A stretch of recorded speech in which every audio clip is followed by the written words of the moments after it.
yasaklı dağlarda geldim, yanmış kül olmuş köylerden geldim.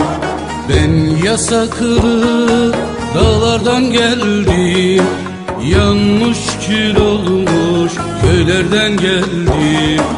Ah çeke çeke buralara geldim, yalan dünya sende çok şey öğrendim. Ah çeke çeke buralara geldim, yalan dünya senden çok şey öğrendim.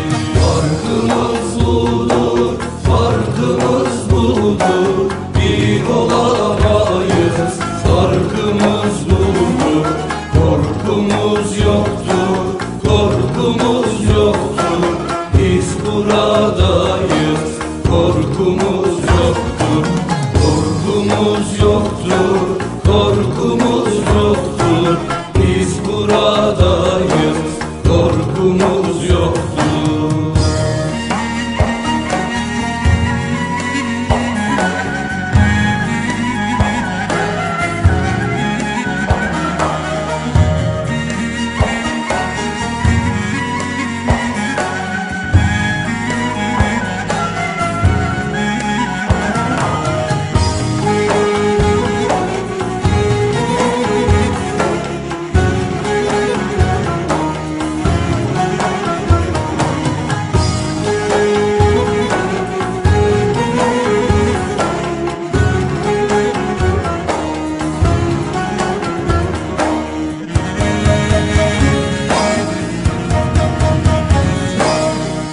Köylünün alnının teri, dağılan ocağı, yıkılan evi. Bir köylünün alnının teri, dağılan ocağı, yıkılan evi.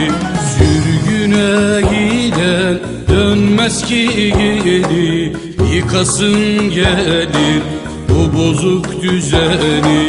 Dağlara giden gelmez ki geri, yıkasın gelir bu bozuk düzeni.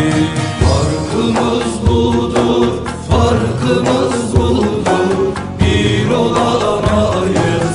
Farkımız budur, korkumuz yoktur, korkumuz yoktur.